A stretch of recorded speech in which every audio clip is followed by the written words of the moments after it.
करते हैं। मेरा नाम सुबोध कुमार सिंह हुआ, जमुई से हैं। पिछले 8 साढ़े 8 साल से इस बिजनेस को सीखने का प्रयास कर रहे हैं। जब भी सीखने का अवसर मिलता है चुकते नहीं हैं। जो भी बताया जाता है अपलाइन के द्वारा कि इस प्रोग्राम को अटेंड करें, यहाँ पे आपको कुछ जानकारी मिलने वाला है, वहाँ पे हर हाल में सीखते हैं और इसी का नतीजा है कि आज के समय में यहाँ तक पहुँच पाए हैं। आरसीएम से पहले की बात करें साथियों, तो जीवन में बहुत ज्यादा चैलेंजेस हमारे पास नहीं था। ठीक ठाक फैमिली से बिलोंग करते थे। 3 भाई 2 बहन की फैमिली थी। ऑलरेडी बिहार गवर्नमेंट की सर्विस करते थे डिफेंस विभाग में, और होश संभालते संभालते सारे फैमिली के लगभग लोगों को सर्विस हो चुका था। इसलिए जीवन में पैसे की बहुत ज्यादा चैलेंज नहीं रही थी।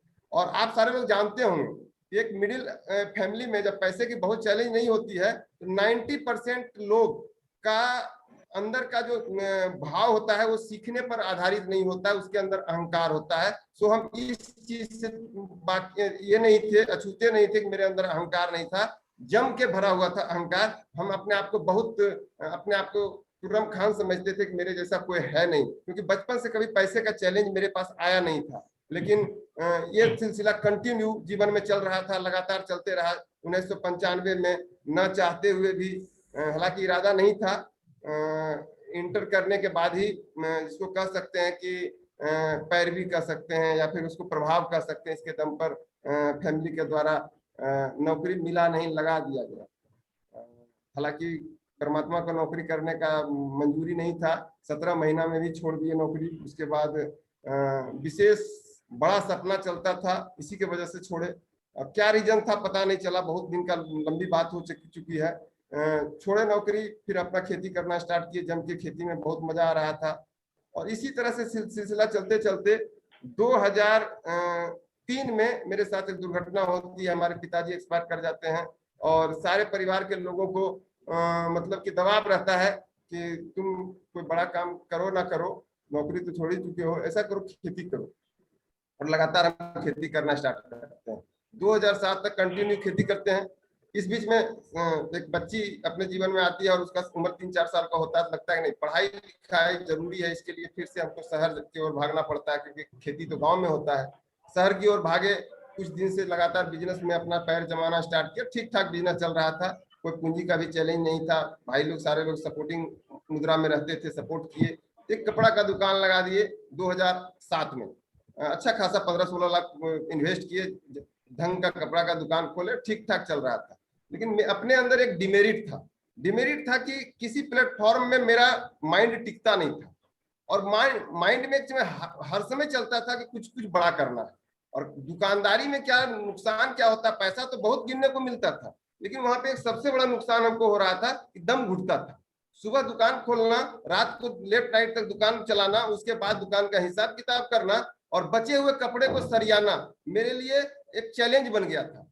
क्योंकि किसी कपड़े को अगर सरियाते नहीं है तो फिर सुबह उसको खोल के दिखा नहीं सकते हैं। और ये चैलेंजेस कहीं ना कहीं हमको डिप्रेशन में लेके जा रहा था, डिप्रेशन में ला दिया था। इसका एक और पहलू था नकारात्मक होने का कि हम एक अपने भगने को साथ में रखे हुए थे। उसका उम्र उस समय मात्र 10-12 साल का था। और जब कभी घर में उसका कपड़ा धोया जाता था तो उसके पैकेट से 1000 का नोट, कभी 500 का नोट निकलता था। यानी कि वो पैसे ज्यादा आने की वजह से गलत दिशा में भटक रहा था। कभी कभी तो ऐसा भी सुनने को मिल गया कि कहीं किसी के साथ बैठ के बियर वगैरह भी लेना स्टार्ट कर दिया है। तो लगा कि नहीं, कहीं ना कहीं पैसा कमाने के चक्कर में मेरा माइंड, मेरा काम ही सब बिगड़ सकता है।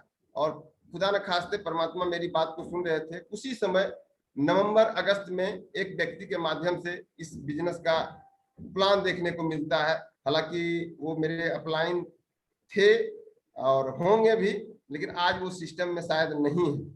उन्होंने बताया था कि सुबह जी एक आरसीएम बिजनेस है, इसमें अगर आप ज्वाइन करते हैं तो फ्री का बहुत कुछ करना नहीं पड़ेगा, बहुत सारा पैसा होगा, बहुत सारा पैसा आएगा, ऐसे लाखों आ जाएगा, ऐसे करोड़ों आ जाएगा। हालांकि बात उनकी समझ में नहीं आई, लेकिन सब कुछ अच्छा चल रहा था उस समय जो भी चल रहा था मेरे साथ अच्छा चल रहा था। और वो व्यक्ति बाइक पर बिठा के जमुई आरसीएम बाजार लेके जाते हैं। वहां पे एक व्यक्ति से मुलाकात होती है। उस व्यक्ति का नाम होता है श्रवण कुमार यादव और कुंदन सर। दो व्यक्ति से मुलाकात होती है। उन्होंने बैठ के हमें प्लान दिखाया और उनका प्लान जब दिखाया तो लगा कि नहीं, इस बिजनेस में कुछ बड़ा किया जा सकता है। इसमें टाइम फ्रीडम का चर्चा हुआ, वहां पे बहुत पैसे की चर्चा हुई, वहां पे घूमने घुमाने की चर्चा हुई। इन सब चीजों से कुछ कुछ प्रभावित हुए तो लगा कि नहीं करना चाहिए, फिर भी अनमने ढंग से इस बिजनेस को साइन किए, पार्ट टाइम में करने के ख्याल से कुछ दिन तक पार्ट टाइम करना स्टार्ट किए। धीरे धीरे बढ़ रहे थे बिजनेस में। फिर एकाएक एक घटना होती है इसी बिजनेस के दौरान। सरवन सर हमसे एक बार 1,000 रुपया कर्ज लेके जाते हैं, कर्ज के नाम पर मांगते हैं, सुबह जी 1,000 रुपया है क्या, जरा सा दे देंगे तो मेरा काम बन जाएगा। पैसा का कोई बहुत ज्यादा चैलेंज नहीं था, सरवन सर को 1,000 थमा दिए। 3 दिन के बाद वो हमारे पास आते हैं, बोलते हैं सर आपको एक जगह घूमने के लिए चलना है। कहाँ चलना है, मेरे पास समय नहीं है। बोले नहीं, भीलवाड़ा चलना है, इस कंपनी का जहां से उत्पत्ति हुई है, इनके मालिक से मिलना है, वहां जाएंगे तो गजब हो जाएगा, बहुत सारी बातें रखें। हम बोले सर आपको पैसा देना है दीजिए, नहीं देना है मत दीजिए, हमको हम जाने उने वाले हैं नहीं, क्योंकि हमारे पास दुकानदारी का ओवरलोड है, हम 5-7 दिन के लिए कहीं जा नहीं सकते हैं। फिर चला, उनका जो जिद था वो उनके अंदर रखे, उस समय तो ब्रेक मार दिए। फिर अगले रात में 8 बजे पहुंच जाते हैं हमारे घर पर, वाइफ के सामने बिठा के एक और सीनियर अभी आदरणीय संजय सर को लेके आ जाते हैं, बाइक से बिठा के, फ्यूल से हैं, अभी स्टार इमरान लेवल पर हैं, उनको बिठा के लेके आ जाते हैं और कहते हैं कि सर ये बहुत अच्छे आदमी हैं, इनको जरा सा भीलवाड़ा ले जाना चाहते हैं, जाने के लिए तैयार नहीं। वो भी अपना बहुत सारा तर्क रखे, घंटों बाद विवाद चला, और लास्ट में पत्नी गुस्सा के बोलती है कि आपको इतना खुशामद कर रहे हैं, एक बार चल तो जाइए, एक बार में क्या हो जाएगा। परमात्मा का सब कुछ अच्छा मेरे साथ खेल चल रहा था, और लास्ट में हाँ किए, और अगले 2 या 3 दिन के बाद भीलवाड़ा जाने की तैयारी होती है। वहां भी एक दुर्घटना होता है। जैसे ही झाझा स्टेशन पहुंचते हैं तो पता चलता है स्टेशन पर पहुंचने के बाद कि हम लोग का टिकट जो है वेटिंग है, टिकट कंफर्म नहीं है। जैसे ही वेटिंग टिकट सुने, हम बोले भैया हमारा सामान सब उतार दीजिए, दे दीजिए, हम यहाँ से निकल लेते हैं, क्योंकि वेटिंग टिकट यहाँ से 1700 किलोमीटर जाना संभव है क्या। लेकिन फिर भी वहां पे परमात्मा का मंजूरी अच्छा चला, और किसी न किसी तरह ना चाहते हुए ट्रेन पर चढ़े। और आप सबों को विश्वास के साथ बताते हैं कि हमको झाझा से खुलने के बाद मोकामा पार करते करते आरसीएम 25% समझ में आ चुका हुआ था, क्योंकि उस ट्रेन पर 90% लोग आरसीएम का सफर कर रहे थे। कोई बहुत बड़ा वहां पे प्रोग्राम था, और बंगाल से आने वाले सारे के सारे लोग उसमें आरसीएम वाला, और उसमें काला वाला किट वाला बैग चलता था, और हर एक सीट पर वो काला वाला बैग रखा हुआ नजर आ रहा था। और उसी समय आज शायद आरसीएम कर रहे हैं या नहीं कर रहे थे, बंगाल का मिले थे मालदा डिवीजन का सुदीप दा करके, हमको उस समय स्टार इमरान के लेवल पर थे। उन्होंने हमको बताया बंधु क्यों परेशान हो रहे हो, तुम बहुत परेशान दिख रहे हो। हम बोले देखिए मेरा तो ऐसे ऐसे सीनियर बहुत हमसे बार्गेन करके चढ़ा दिए हैं, वेटिंग टिकट में कैसे जाए। तो फिर बोले भाई बंधु चिंता मत करो, तुम मेरे सीट पर बैठ जाओ, हमारा बहुत सारा आदमी है, हम एडजस्ट करते हैं, फिर हम लोग साथ में मिलके चलेंगे। और फिर लगातार पहुंचे। वहां पे पहुंचने के बाद वहां का जो मंजर, 3 दिन रुकने का मौका मिला था, टीसी सर से मिले, बहुत अनेकों सीनियर की बातें वहां पे सुने, हरी संजीवनी के उसी समय वहां पे लॉन्चिंग हुआ था, इन सब चीजों को, प्रोग्राम को देखे। और सबसे अच्छा बात जो वहां पे लगा कि हजारों लोग एक साथ रह के भी बगैर कोई देश भावना का यहाँ पे बहुत अच्छे तरीके से उस प्रोग्राम को अटेंड कर रहे थे। तो लगा कि नहीं, बिजनेस पैसा देगा या नहीं देगा पता नहीं, लेकिन यहाँ का सिस्टम अच्छा है, यहाँ के लोग अच्छे हैं। ये बात मेरे माइंड को सेट किया। और वहां से आने के बाद, हालांकि जो हम गलती किए वो किसी को सलाह नहीं देते हैं, हम वहां से आने के बाद, क्योंकि दुकान से दुखी थे, दुकान में पैसा बहुत सारा था, कहीं ना कहीं यहाँ पे दुख था उस दुकान से, उस दुकान में बैठने से बहुत एलर्जी हो चुका था। और वहां से लौटने के बाद हम उस दुकान में कदम नहीं रखे, पैर नहीं रखे। एक ही डिसीजन लिए कि हम आरसीएम करेंगे, और हम फुल टाइम आरसीएम करना स्टार्ट कर दिए। जब फुल टाइम आरसीएम करना स्टार्ट किए तो जैसा घटना सबके साथ होता है मेरे साथ भी हुआ।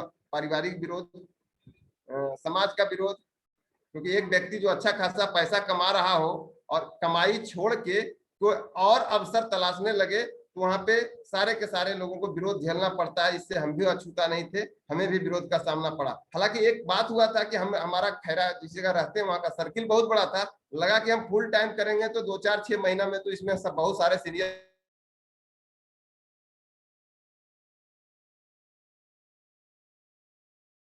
को पीछे छोड़ के निकल जाए खैरा में। और 70 लड़का में से 70 लड़का आरसीएम में आने से मना किया, मना ही नहीं किया।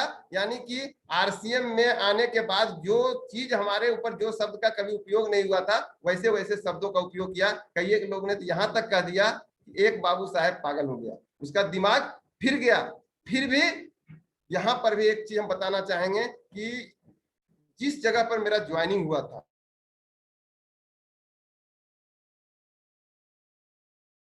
जो हमारे अपलाइन सीरीज में मिले थे, उनका धन्यवाद तहे दिल से देना चाहेंगे। इस विकट परिस्थिति में, इस जैसे माहौल में भी उन्होंने हमें सारा चीज किया। लिस्ट बना, 4-5 बना, सुबह सुबह बनाने स्टार्ट हो गया। फिर लगातार धीरे धीरे लगा कि अब आरसीएम कर सकते हैं, करना भी स्टार्ट किए। और इस बीच में घर का विरोध जबरदस्त होना स्टार्ट हुआ, क्योंकि जब आप फुल टाइम आरसीएम करना स्टार्ट करते हैं, जिस व्यक्ति के पास पहले से 40-50 हजार इनकम है और वो फुल टाइम आरसीएम करना स्टार्ट करे, इनकम उसका 500, 600, 700 पर आ जाए, तो कहीं ना कहीं घर में विरोध होना स्वाभाविक है। और यहाँ पे एक गलती किए थे कि हम घर वाले को कभी गुड फेथ में नहीं लिए थे, लगा था जो हम कर रहे हैं वही बेटर है। ये इंसान का थोड़ा सा साबित हो रहा था। और इस बीच में एक बहुत बड़ा घटना होते होते मेरे साथ बच गया कि पूरे घर में एक महापंचायत लगा, हमारे पूरे फैमिली का एक महापंचायत लगा, जिसमें हमारे बड़ा भाई साहब उसमें दरोगा के पद पर थे, मंझले भाई साहब, जिया जी, माँ, सारे लोग बैठे।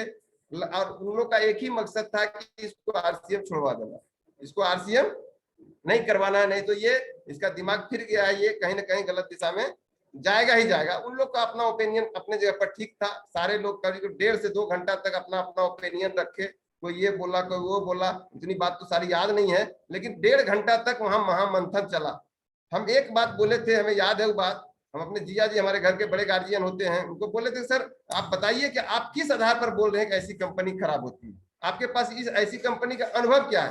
क्योंकि उस समय खुशकिस्मत थे कि हम 2-4 बड़े सेमिनार, समरेश सर का हम प्रोग्राम देख चुके थे, सुजीत सर का प्रोग्राम देख चुके थे, बिलोचन सर का प्रोग्राम देख चुके थे। इस प्रोग्राम के आधार पर मेरा माइंड कुछ काम किया और हम पूछे कि आप किस बेसिस पर बोल सकते हैं कि ऐसी कंपनी खराब होती है? आपके खानदान में कितने लोग हैं जो ऐसी कंपनियों का करके बर्बाद हो चुके हैं? आपके खानदान में कितने लोग हैं जिनको कि लाखों या करोड़ों का नुकसान हो चुका है? तो बोले नहीं, मेरा तो बाल धूप में थोड़े ना पका है, हम बता सकते हैं कि ऐसी कंपनी नहीं चलती है। वहां पे एक बहुत अच्छा हम उदाहरण दिए थे, वो उदाहरण आज भी सोचते थे हमको पूरा पॉजिटिव करता है, हंसी भी आता है। हमारे गांव का एक मोची है, उसका बाल पूरा पका हुआ है, और नित्य दिन हम बचपन से देख रहे हैं कि वो सुबह में बैग लेता है और दिन भर चौक पर आके जूता पॉलिश करता है, शाम को जाता है। हम उदाहरण दिए थे, मेरे गांव में एक नेमुआ मोची है, वो प्रतिदिन आज बचपन से देख रहे हैं कि जूता ही पॉलिश करता है और उसका बाल 100% सफेद है। कहाँ उसके पास कामयाबी आ गया? अगर बाल पकने से कामयाबी आ जाती तो आदमी को, हर एक व्यक्ति को बाल पके हुए कामयाब होना चाहिए था। तो वहां पे एक ही बोले, आपको जो करना है कीजिए, हम आपको समझाने वाले नहीं है। हम वहां पे एक जवाब दिए थे, आप लोग मत समझाइए। आज तक हम बैठ के कभी काम नहीं किए हैं, कभी परेशान आप लोग को नहीं किए हैं, आज भी नहीं करेंगे। हम वचन देते हैं, गारंटी देते हैं कि हम आरसीएम में अगर नहीं सफल हुए तो हम खेती करके खा लेंगे, लेकिन आप लोग के पास कभी हाथ फैलाने के लिए नहीं आए। बोले आप तो अपना पराया करने लगे। हम बोले अपना पराया नहीं कर रहे हैं, और नहीं तो आप लोग को लगता है कि हमको आरसीएम नहीं करना चाहिए, तो तीनों मिलकर हमको 25 लाख दीजिए, हम कोई एजेंसी खोल के बैठेंगे, हम बैठ के काम करने वाले नहीं। जैसे 25 लाख का डिमांड किए, सारे के सारे लोग सिलेंडर कर गए और बोले कि आपको जो करना है कीजिए। मुद्दा आया कि आप तो करना आरसीएम है, फिर हम स्टेटस को चेंज किए। आरसीएम से पहले जिस डेरा में रहते थे उसका किराया 4,042 के आसपास था, वहां से आए तुरंत डेरा को चेंज किए, मात्र 800 का डेरा लिए, मात्र 800 का डेरा लिए, क्योंकि इनकम घट चुका था।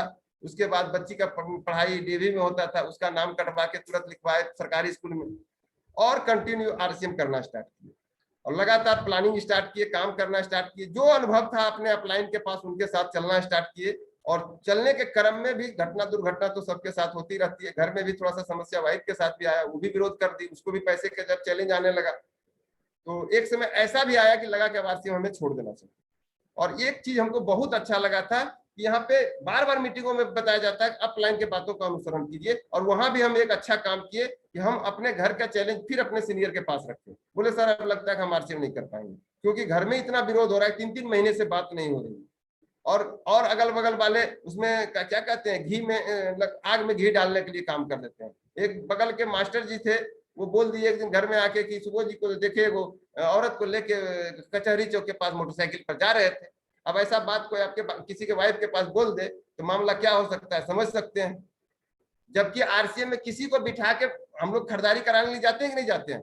आरसीएम बाजार तो किसी को खरीदारी कराने ले लेके जाते हैं। मामला वो था, मामला कहाँ और पहुंच गया, मामला बिगड़ गया। और तो हुआ कि भाई क्या किया जाए, तो हम कुंदन सर के पास पहुंचे। कुंदन सर बोले सुबह जी छोड़ना छोड़ना तो कभी भी छोड़ सकते हैं, आरसीएम एक ऐसा बिजनेस है इसको कभी भी छोड़ा जा सकता है, आप छोड़ने के लिए टेंशन ही मत लीजिए, लेकिन इसको यहाँ से और किया जा सकता है इसके बारे में टेंशन लीजिए। आप एक काम करें, कोई ना कोई अच्छे प्रोग्राम में अपने फैमिली को बिठाइए, अपने पत्नी को बिठाइए, फिर डिसीजन लिए। देखिए बहुत कुछ अच्छा चल रहा था, हमें आरसीएम में कामयाब होना था और कामयाब होके ही रहेंगे। अब धीरे धीरे सारे बात मिलना स्टार्ट हो गया। उसी के कुछ दिन के बाद, 3 या 4 दिन के बाद, आदरणीय कोठारी सर का प्रोग्राम पटना में भारतीय नृत्य मंदिर ओपन ग्राउंड में था, नाइट प्रोग्राम था।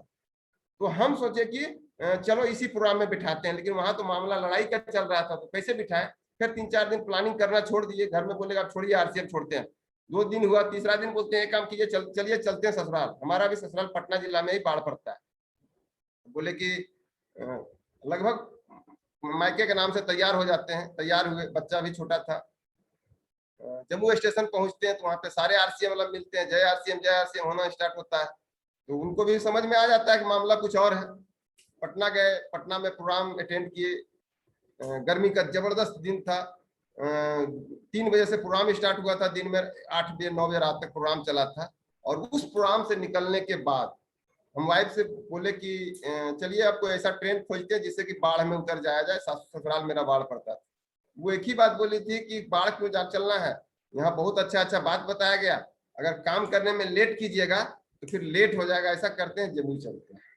उस दिन के बाद से आज तक एक भी विरोध नहीं हुआ, कंटिन्यू आरसीएम करना स्टार्ट किए। और कंटिन्यू आरसीएम करने के स्टार्ट में 3 महीना जब पूरा हुआ था तो मेरे अकाउंट में पहली बार आरसीएम से एक अमाउंट ट्रांसफर हुआ था। उस अमाउंट का रकम था 844 रुपया, पहला अकाउंट, पहला रकम। हालांकि जो व्यक्ति पहले से 40,000 रुपया कमा रहा हो उसको 800 रुपया बहुत ज्यादा प्रभावित करेगा, ऐसा कुछ बात नहीं था। लेकिन एक चीज प्रभावित किया था कि खरीदारी करने से पैसा आता है, खरीदारी करने से पैसा आता है, ये बात हमको समझ में वहां पे आया। और फिर हम आगे काम करना स्टार्ट किए। जब आगे काम करना स्टार्ट किए तो इनकम धीरे धीरे जैसे जैसे काम बढ़ाते चले गए वैसे वैसे इनकम बढ़ते चला गया, लगातार इनकम बढ़ते चला गया। 5 चाहे 5 मिला, 10 चाहे 10 मिला, 20 चाहे 20 मिला, जैसे जैसे अपलाइन का अनुसरण करते गए वैसे वैसे इनकम बढ़ता चला गया। और आप सबों के सहयोग से, सब गुरुओं का मतलब कि आशीर्वाद से, जो सपना था इस बिजनेस में कि हमें भी 6 फिगर का इनकम बने, तो सारे गुरुजनों का आशीर्वाद से इस मार्च का जो मेरा इनकम बना था वो 1,05,476 रुपया बना था। ये 6 फिगर का आरसीएम बिजनेस में सपना साकार हुआ। तो ये मेरा आरसीएम में टिकने का एक प्रारूप रहा। और आगे जो आज हमें अवसर मिला लोगों से बात करने का, तो सर एक बात बता देते हैं, यहाँ पे इतने गुरुजन बैठे हुए हैं, हम तो कहते हैं कि जिस तरह से द्रोणाचार्य अपने शिष्य को सिखाए होंगे, जिस तरह से विश्वामित्र श्री राम भगवान को सिखाए होंगे पूरा धनुष चलाने के लिए, या फिर पूरा विद्या सिखाए होंगे, उससे किसी भी एंगल से अपने अपलाइन सीरीज में कोई गुरु जी कम नजर नहीं आते हैं। क्योंकि हम देखे हैं कि पिछले 8 साल के कैरियर में देखे हैं कि कभी भी बिजनेस घटता है तो भी फोन आ जाता है। मतलब कि जितना बड़ा नेटवर्क अपने सीरीज में सारे लोग का, चाहे वो मंजीत सर हो जाए, चाहे समरेश सर हो जाए, चाहे विनोद सर हो जाए, या कोई भी। और यहाँ तक कहते हैं कि बिजनेस का खासियत ऐसा है कि हम जो पिछले 1 महीने से, इस प्रोग्राम 1.5 महीने से देख रहे हैं, पता ही नहीं चलता है कि हमारे अपलाइन सीरीज में समरेश सर और मंजीत सर हैं कि सुरेश सर और अनुपम सर है। मैंने पता ही नहीं चल रहा है कि बिजनेस का शुरुआत कहाँ से है और खत्म कहाँ से है। मतलब खूबी को बताया जाए तो खूबी समाप्ति नहीं हो सकता है। तो चलिए ओवरऑल हम यहाँ तक का सफर तय किए। इसके बाद का जो बातें हैं उसको हम रखने का प्रयास करेंगे। यहाँ पे हम सिखाने और समझाने के मुद्रा में बैठे नहीं, अवसर मिला है, उस अवसर में आपस में हम लोग बातें कर रहे हैं। और बातें करने से भी कई एक लोग को इसका लाभ मिल जाता है। ये आरसीएम की खासियत जो हम अभी तक समझ पाए। अगर बात करना स्टार्ट करते हैं तो कई एक लोग को यहाँ पे किसी का कहानी सुन के रिलेट करते हैं और उस कहानी से ही अपने जीवन में कुछ परिवर्तन लाने का डिसीजन ले लेते हैं। कोई लोग किसी का छोटा सा घटना सुन के यहाँ पे कठिन निर्णय ले लेते हैं कि यस हमको आरसीएम करना है और इस बिजनेस में इतिहास रचना है। तो ये मकसद है कि अपना आप बीती सुनाना हमारे साथ जो आरसीएम में अभी तक चैलेंजेस हुआ, चैलेंजेस सबके साथ आते हैं। आप सारे जितने भी सीनियर साथी हैं या फिर जो नए साथी देख रहे होंगे, उनके साथ भी चैलेंजेस आएंगे। अगर चैलेंज नहीं आ रहा है तो समझिए आप सही अपलाइन के गाइडलाइन में आप काम भी नहीं कर रहे हैं, ये मेरा पर्सनल मानना है। तो चलिए हम आरसीएम का आगे का बात करते हैं कि आरसीएम का सफर आपसे हम बात कर लिए, आरसीएम में कैसे हम टिके इसका बात कर लिए, और सबसे बड़ा जो आरसीएम का जो रूप है, आरसीएम है क्या। नए साथी को जो किसी को इस बिजनेस में लाते हैं तो सबसे पहले उसको समझ ही नहीं आता है कि यहाँ पे लाखों की बात कर रहा है, करोड़ों की बात कर रहा है, गाड़ी और बंगले की बात करता है, लेकिन आरसीएम है क्या। हालांकि ये विषय तो बहुत बड़ी है, इस विषय पर अगर चर्चा करें तो बहुत लंबी जा सकती है, लेकिन इस विषय को चर्चा करने के लिए नित्य दिन अपलाइन सीरीज हम लोग को बताते रहते हैं आरसीएम क्या है। तो शॉर्ट तरीके पर बताएं तो आरसीएम एक नए टेक्नोलॉजी का व्यापार है, और व्यापार का भी प्रारूप समय समय पर बदल रहा है। जिस तरह से पहनावे बदल गया, जिस तरह से खान पान बदल गया, जिस तरह से रहन सहन बदल गया, उस तरीके से आज के समय में व्यापार का तरीका भी बदल रहा है, और उस बदले हुए तरीके का ये व्यापार है जिसको हम लोग कहते हैं डायरेक्ट सेलिंग मेथड। इस व्यापार में हमें पूंजी नहीं लगाना होता है, हमें कोई बहुत बड़ा इंफ्रास्ट्रक्चर खड़ा नहीं करना होता है, हमें बहुत ज्यादा टेंशन लेने का जरूरत नहीं होता है, सिर्फ और सिर्फ इस बिजनेस के तरीके को सीखना होता है, और फिर हम लोग यहाँ चल के एक अच्छी जिंदगी और एक अच्छी कामयाबी की ओर बढ़ सकते हैं। दूसरा इसका जो इंटेंस आता है, क्यों करें आरसीएम, क्यों करें। यहाँ पे हम एक थोड़ा सा स्क्रीन शेयर करना चाहेंगे, थोड़ा सा एक स्लाइड दिखाना चाहेंगे, हो सकता है क्या सर?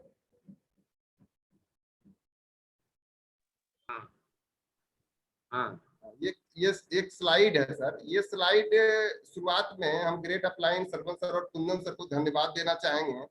आरसीएम क्यों करें, और ये स्लाइड हमको बार बार कॉपी पर दिखाया जाता था कि एक ऐसा बिजनेस है जिस बिजनेस में अगर हम लोग 5 साल काम करते हैं तो काम का दायरा और इनकम का दायरा में क्या फर्क पड़ता है। और ये स्लाइड हमको इतना प्रभावित किया, हमको लगता है कि आरसीएम में जितना मोटिवेशन हमको प्रभावित नहीं किया, ये स्लाइड प्रभावित किया। उसमें कॉपी में पेन से लिखते थे और बताते थे ये 5 साल का बिजनेस है, इसमें अगर 5 साल करेंगे तो एक साइड वर्क का कॉलम होगा और एक साइड इनकम का कॉलम होगा, और 5 साल लगातार काम करेंगे तो पहला साल जो आपका रेशियो होगा, वर्क का रेशियो बहुत ज्यादा होगा और इनकम का रेशियो बहुत कम होगा।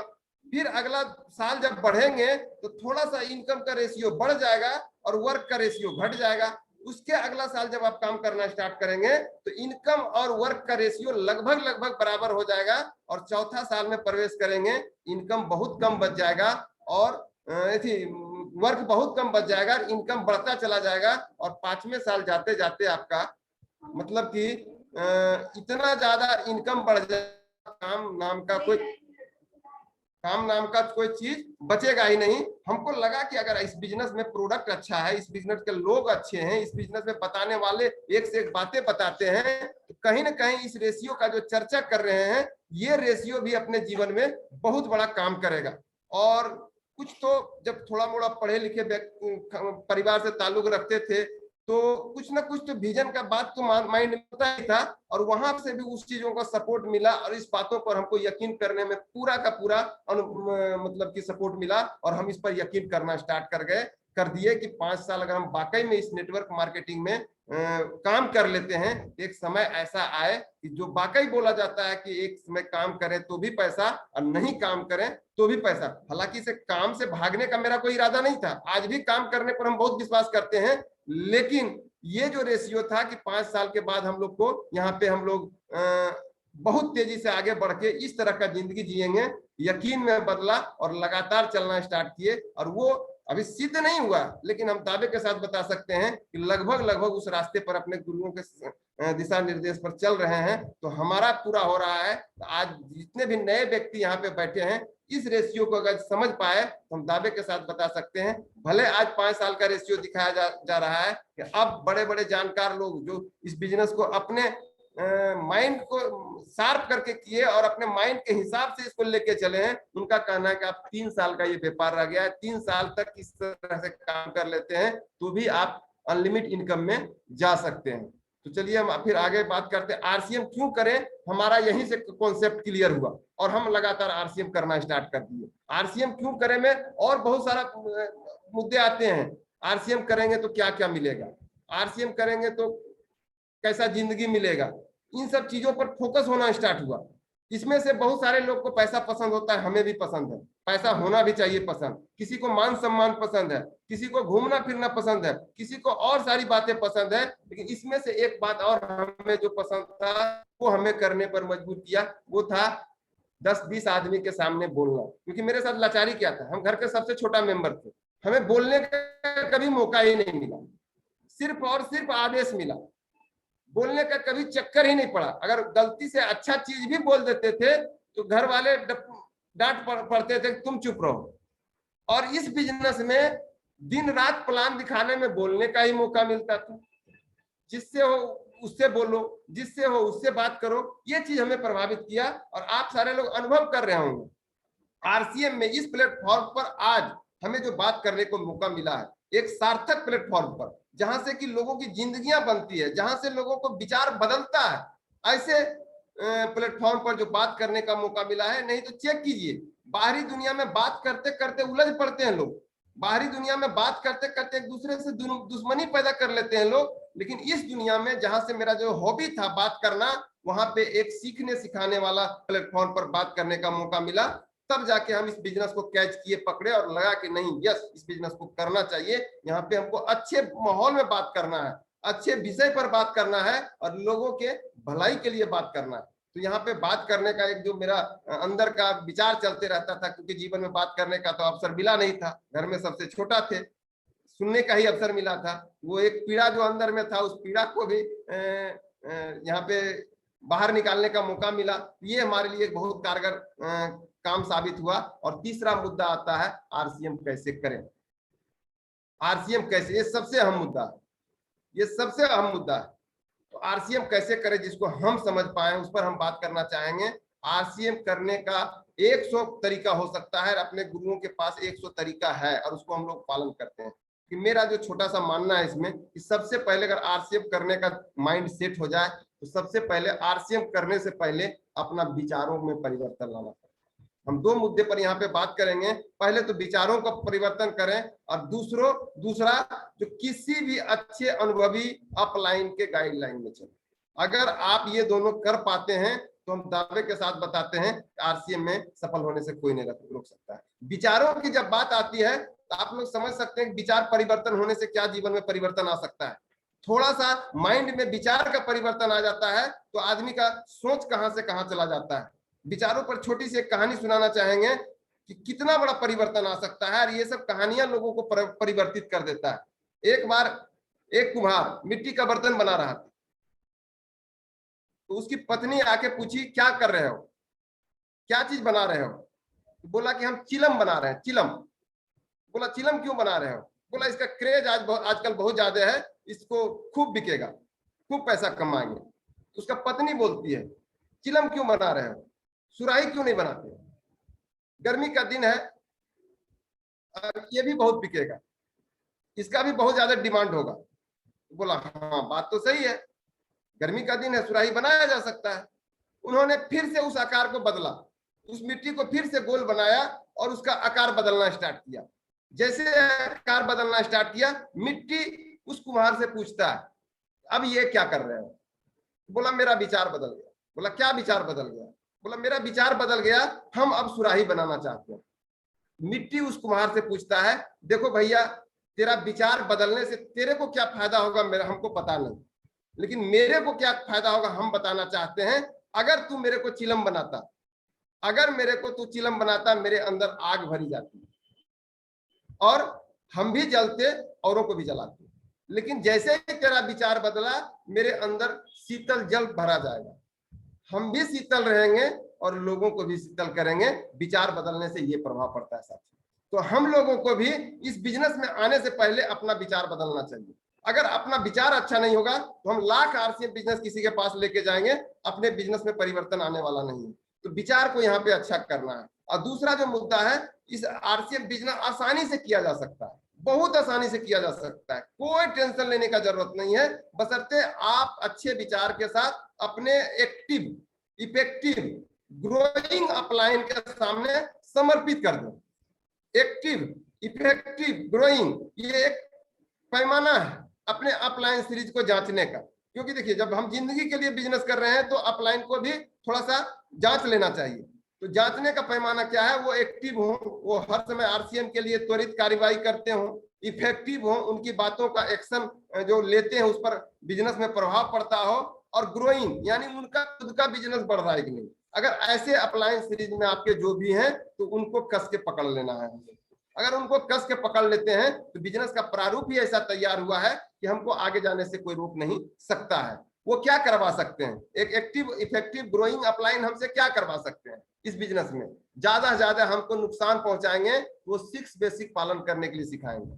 6 बेसिक में हम लोग को क्या करना पड़ता है, 100% प्रोडक्ट यूज करना पड़ता है। अगर हम लोग 100% प्रोडक्ट यूज नहीं करते हैं तो क्या लगता है आरसीएम बिजनेस में आगे बढ़ने का संभावना बन सकता है क्या? वो लिस्ट बनाने के लिए बोल सकते हैं, यानी कि छूटे हुए रिश्तों को जोड़ने का प्रयास करेंगे। बहुत सारे रिश्ते को हम लोग जाने अनजाने में बहुत दूर कर दिए हैं, बहुत सारे दोस्त को हम लोग बात करना छोड़ दिए हैं, और वो अपलाइन कहते हैं आप एक पेन पेपर निकालिए और एक लिस्ट बनाइए जिसकी हम लोग बात करेंगे। तो वो लिस्ट बनाने के लिए कह सकते हैं, वो प्लान उसको फॉलो अप कांटेक्ट करने के लिए कह सकते हैं, उसको प्लान दिखाने के लिए कह सकते हैं, प्लान सिखाने के लिए तैयार हो सकते हैं, और उसके बाद फॉलो अप करवा के उसको स्टार्टअप करवाने के लिए कह सकते हैं। यही तो कर सकते हैं एक अपलाइन। उसके बाद जैसे ही वो हम लोग 6 बेसिक के साथ हमको ट्रेंड करते हैं, वो कहते हैं भैया इसमें एक काम और करना पड़ेगा, आपको 7 कार्डिनल का रूल फॉलो करना पड़ेगा। अभी तक तो आप सीख लिए कि इसमें कुछ करना होता है, लिस्ट बनाना होता है, लेकिन कुछ ऐसे नियम है जिसको करना ही नहीं होता है आरसीएम, उसके बारे में चर्चा करते हैं। वो कहते हैं कि आरसीएम बिजनेस में झूठा ना बोलें, पैसे के लेन देन ना करें, बिंग ना हाकें, इस तरह की बहुत सारे बातें हम लोग को सिखाते हैं, और उन सब बातों को सीखते हैं तो मेरा अपना आचरण व्यवहार विचार में बदलाव आता है। फिर आगे जब बढ़ते हैं, जब देखते हैं ये बहुत कुछ करने लगा, वो क्या कर सकते हैं हम लोग को 8 कोर का फॉर्मूला बता सकते हैं। कहते हैं कि आप गोल बनाइए, लक्ष्य बनाइए, उसके हिसाब से काम कीजिए। आप 5000 बीवी यानी डायमंड क्लब का सामान हर महीने अपने आईडी पर परचेज करके सेल कीजिए, इससे ज्यादा क्या कर सकते हैं वो। और आज तक आरसीएम में अभी के रीजन में जो व्यक्ति तेजी से सक्सेस हो रहा है, सारे सफल व्यक्ति यहाँ पे बैठे हुए हैं, सारे अपने आप को झोंक दिए हैं इस बिजनेस में, वैसे व्यक्ति बैठे हुए हैं। आप आकलन कर सकते हैं कि अगर आप और हम अगर डायमंड क्लब नहीं करते हैं, इस बिजनेस में तेजी से आगे से बढ़ सकते हैं क्या? सारे के सारे गुरु महागुरु कह रहे हैं कि डायमंड तक पहुंचने का रास्ता डायमंड क्लब है, वो डायमंड क्लब करवा सकते हैं, 5-10 प्लान दिखवा सकते हैं सप्ताह में, उसके बाद किताब पढ़ने के लिए कह सकते हैं, ऑडियो सुनने के लिए कह सकते हैं, मीटिंग सेमिनार में जाने के लिए कह सकते हैं। ऐसी ऐसी बातों को लगातार उनको कहते हैं, और उनके माध्यम से जब हम उनकी बात को फॉलो करना स्टार्ट कर देते हैं, उनका हर एक बात हो सकता है कुछ बात लगे, अपने अपलाइन का कुछ बात कड़वी लगे, यहाँ पे जरा सा भी इफ बट नहीं करना, जरा सा भी नहीं करना चाहिए। बट जब जब इफ बट किए हैं अपलाइन की बातों पर, तब तक नुकसान के अलावा कुछ नहीं मिला है, क्योंकि हम लोग भी 8 साल का अनुभव रखते हैं। कब जब नुकसान हुआ है, उस नुकसान का पुनर्विचार किए हैं, वहां पे अपनी गलतियां नजर आई है कि हमको पता चला कि अपलाइन ये बात कहे थे, हम उनकी बातों को नहीं माने। तो यहाँ पे सबसे अच्छा फॉर्मूला है आगे बढ़ने के लिए, किसी भी अच्छे एक्टिव इफेक्टिव ग्रोइंग अपलाइन का साथ पकड़ लेना। अगर उनका हम साथ पकड़ लेते हैं, हम दावे के साथ बता सकते हैं कि इस बिजनेस में आगे बढ़ने से हमें कोई नहीं रोक सकता है। और अपलाइन इस बिजनेस के लिए एक तरह से समझें कि हमारे नजर से अगर देखा जाए तो वरदान बोल सकते हैं, मतलब कि उनको जो भी संज्ञा, जितने बड़े अच्छी शब्दों का संज्ञा दे सकते हैं, इसमें कोई कम ही रहेगा, कम ही रहेगा अपलाइन, क्योंकि अपलाइन का इतने थपेड़े से वो तैयार होकर निकलते हैं, उनको बहुत सारा विष पीने का भी आदत रहता है, वो बहुत माने गाय के भांति होते हैं, वो एक गाय के भांति होते हैं। यानी कि गाय का प्रोसेस क्या होता है, गाय घास खाएगी, कटुआ खाएगी, सड़ा गला खाना भी खा लेगी, लेकिन वो क्या करती है, अंतोगत्वा दूध देती है, मैंने खाना जैसा तैसा भी खा लेती है, लेकिन देती वो दूध है। उसी तरह अपलाइन सीरीज में होते हैं, और हम पर्सनल इस बिजनेस में अपलाइन को बहुत मानते हैं। अगर अपलाइन के साथ आपका मतलब कि 63 वाला आंकड़ा रह गया तो आपको आरसीएम में लाजवाब तरीके से कामयाबी मिलेगा। और गलती से 36 वाला आंकड़ा हो गया तो फिर जीवन में कभी भी इस बिजनेस को क्विट कर सकते हैं, कभी भी इस बिजनेस को आप छोड़ सकते हैं। तो अपलाइन का पूरा अनुसरण करें, अपलाइन के हर एक बातों को आप फॉलो करें और अपलाइन जैसे कहें उस तरीके से अपने आप को ढाल लें, तो हमको लगता है इस बिजनेस में आगे बढ़ने से कोई नहीं रोक सकता है, कोई नहीं रोक सकता है। साथियों, इस बिजनेस में इसके अलावा का जो बात हम बात करके फिर हम अपनी बात को विराम देंगे, क्योंकि यहाँ पे सिखाने का कोई मकसद नहीं, सिर्फ हम अपना अनुभव शेयर कर रहे हैं। सिखाने के लिए तो गुरुओं का सीरीज यहाँ पे मतलब कि हम लोग को हर पग पर सिखाने के लिए तैयार हैं। तो अनुभव के आधार पर बात करेंगे। इस बिजनेस में तरक्की करना, कामयाबी लेना है तो अपने पास एक गोल होना चाहिए, गोल बड़ा होना चाहिए। जैसे कि हम लोग गोल भी बनाते हैं ना, तो बहुत छोटा गोल बना लेते हैं। हम थोड़ी सी कहानी से रिलेट, कहानी नहीं कि हकीकत से रिलेट कराते हैं। अगर छोटा गोल रहता है तो छोटा गोल भी स्लिप कर जाता है, और गोल बड़ा रहता है तो हर समय पकड़ में आता है, क्योंकि बड़े चीज को छूना आसान होता है, छोटे चीज को छूने में पता ही नहीं चलता है छुए या नहीं छुए। हम अपनी कहानी बताते हैं। इस किसी कारण बस मेरा बिजनेस थोड़ा सा डाउन चल रहा था और लक्ष्य बनाए थे 7 गुना बिजनेस करने का। जो मेरा वर्तमान बिजनेस था उस बिजनेस से 7 गुना बिजनेस करने का लक्ष्य बनाए थे। और एक आदत है, जब हम अपलाइन सीरीज में बोल देते हैं सर करेंगे, तो कहां से जोश आ जाता है, कहां से गोल को अचीव करने का ताकत आ जाता है पता नहीं। और हमें बिजनेस को डेवलप करना था 7 गुना, असंभव लग रहा था, दिख नहीं रहा था। और जितना वर्तमान बिजनेस था उससे 7 गुना बिजनेस करने के लिए अगर किसी से राय भी लिया करते थे तो बोलते थे हाँ हो जाएगा, लेकिन विश्वास उनकी बातों में नहीं दिखता था, जरा सा भी विश्वास नहीं दिखता था। लेकिन अपना एक गोल सेट हो चुका था, हमें 22 लाख का बिजनेस टच करना है अपने बिकर ग्रुप से, माइंड सेट कर चुके थे। और वहां पे धन्यवाद देना चाहेंगे आदरणीय संदेश सर का, कि कहीं ना कहीं या तो पिन मारे थे या फिर हमें प्रोत्साहित करने का प्रयास किया। हर 3 दिन में पूछते थे कि सुबोध जी बिजनेस का परिस्थिति क्या है, हर 3 दिन में फोन करके पूछते थे, और हर बार एक ही जवाब दिए थे, सर होगा, सर होगा, सर होगा। हाँ बोलते थे सर कि सर हाँ लगभग पूरा है और थोड़ा ताकत लगाइए। और गारंटी के साथ बताते हैं सर, आरसीएम बिजनेस में अगर 5,000 का बिजनेस को 7 गुना करना होता आसान होता है, लेकिन 5 लाख 4 लाख 3 लाख का बिजनेस को 7 गुना करना होता है तो बहुत टफ होता है। और हम सिर्फ लक्ष्य बनाने के वजह से, सिर्फ गोल निर्धारित करने के वजह से हम इस टारगेट को अचीव कर पाए। तो साथियों, आप सबों से भी रिक्वेस्ट करते हैं कि छोटा गोल मत बनाइए, जो भी आरसीएम में करना है डींगे हाँकिए। आरसीएम में जितना डिंग हाँकना है हाँक दीजिए, लेकिन पॉजिटिव मंशा से, निगेटिव मंशा से नहीं, पॉजिटिव मंशा से डिंग हाँकिए। हम ये करने वाले हैं, आप कर सकते हैं, और ये होता है। और दूसरा आखिरी बात हम करके यहाँ से फिर हम अपने प्रोग्राम को समाप्त करेंगे, सर को फिर इनवाइट करेंगे, वो कि इस बिजनेस का जो रूप है,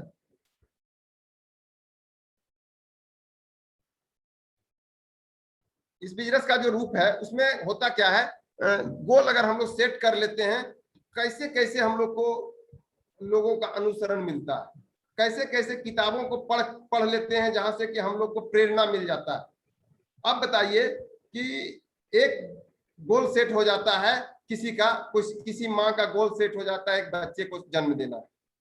हम सारे लोग जानते हैं कि एक छोटा सा पैर में मोच आ जाता है तो हम लोग परेशान हो जाते हैं, डॉक्टर के पास जाना पड़ता है, इफ बट करते हैं, कई दवाइयां निकल जाते हैं।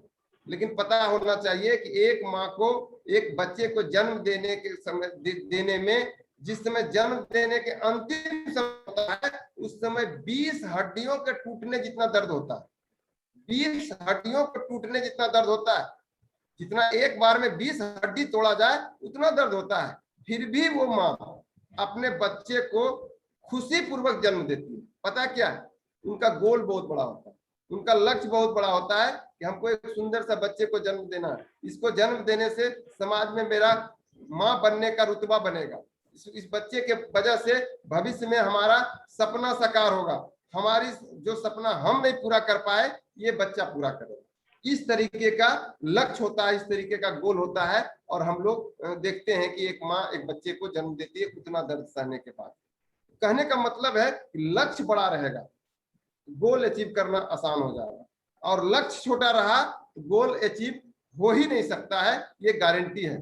और चौथी बात का कि हम यहाँ पे अपने बात को विराम देंगे कि इस बिजनेस में अपने आप को संयमित करना पड़ता है, अपने भाषा में परिवर्तन करना पड़ता है, अपने व्यक्तित्व में परिवर्तन करना पड़ता है। हम लोग क्या करते हैं, किसी को अगर प्रोत्साहन भी करते हैं या किसी के पास अपनी भावना को भी व्यक्त करते हैं तो गलत तरीके से व्यक्त करते हैं। तो सबसे पहला एक सीख के तौर पर हम बताना चाहते हैं, अगर हम लोग किसी से मिलते हैं तो अपने भावना को किस प्रकार व्यक्त करते हैं। आज मेरा दिन बहुत खराब था, आज बहुत परेशान रहे, आज गर्मी बहुत ज्यादा है, यानी कि खुद तो अपने माइंड को निगेटिव थॉट देते ही देते हैं, कहीं ना कहीं सामने वाले को भी परास्त करने का प्रयास करते हैं। लेकिन वहां पे भले आज का समय खराब हो, भले आज गर्मी हो, भले आज परेशानी हो, लेकिन इस बात को अगर हम सफलता पूर्वक पॉजिटिव पूर्वक रखें तो इसका माहौल कुछ और बन सकता है। इसमें अगर हम कह सकते हैं कि आज का गर्मी था तो काफी, लेकिन बर्दाश्त करने में भी मजा आ गया, इस तरह की बात रखते हैं तो कहीं ना कहीं सामने वाला गर्मी से परेशान भी हो अपना माइंड को चेंज कर लेगा। आज हमारा दिन खराब गया, लेकिन अगर हम कहें कि आज का दिन तो लगा कि खराब जाने वाला है, लेकिन लगता है कि अब शाम का समय अच्छा आएगा, इस तरह का थॉट चेंज कर ले तो कहीं ना कहीं आपके विचार और व्यवहार में भी परिवर्तन आ सकता है और सामने वाले के परिवर्तन में आ सकता है। अभी एक किताब पढ़ रहे हैं, बड़ी सोच का बड़ा जादू, जेपी जोश उसका राइटर है। वो किताब में दूसरा चैप्टर जब पढ़ रहे थे, तीसरा चैप्टर के आसपास, उसमें एक बहुत अच्छी बात हमको समझ में आई कि जो अपना माइंड है, इस माइंड में दो व्यक्ति काम करता है, एक मिस्टर निगेटिव, एक मिस्टर पॉजिटिव, और दोनों ही बहुत अत्यंत कारगर है, दोनों ही बहुत एक्साइटेड काम करता है, थोड़ा सा इशारा मिलता है और दोनों काम में एक्टिव हो जाता है। अगर उसको हम निगेटिव बात बताते हैं, निगेटिव मैसेज देते हैं, तो मिस्टर निगेटिव एक्टिव होता है और उसको लंबा खींच के लेके चला जाता है और 1000 निगेटिव कारण निकाल के दे देता है, जिससे कि हम कामयाब नहीं हो सकते। लेकिन जैसे ही हम उस माइंड में मिस्टर पॉजिटिव को अपना थ्रॉट देते हैं, मिस्टर पॉजिटिव को अपना कहानी सुनाते हैं कि आज मजा आ जाएगा, आज से जीवन बदलने वाला है, आरसीएम बिजनेस में भी हम कमाल करने वाले हैं, वो पॉजिटिव व्यक्ति जो अपने माइंड के अंदर है वो उसको बहुत लंबा खींच के ले जाता है और अपने गुरुओं के सानिध्य, गुरुओं का सारा बात सुनने में अच्छा लगने लगता है, उनका बताया गया हर बात से हम लोग को प्रेरणा मिलने लगता है और उसी बात के दम पर उसको खींच के हम लोग इमरान तक पहुंचा देते हैं। तो चलिए सर, आप सबों के आशीर्वाद के साथ आज हमें बोलने का अवसर मिला और लगता है खास करके इस प्रोग्राम के बारे में हम जितनी तारीफ करें कम है। हमको लगता है कि ये प्रोग्राम आने वाला समय में हम लोग को दृष्टि से देखा जाए तो रामायण और महाभारत से कम होने वाला नहीं है। अगर इस प्रोग्राम को सर लोग का सानिध्य मिलते रहा तो एकदम रामायण और महाभारत की तरह इस प्रोग्राम का हम लोग लाभ उठाएंगे। उसमें किसी को जिंदगी में लाभ मिला कि नहीं मिला पता नहीं, लेकिन इस प्रोग्राम के माध्यम से कई एक जिंदगियां को बदलने में हम लोग कामयाब होंगे। तो ओवरऑल मंजिल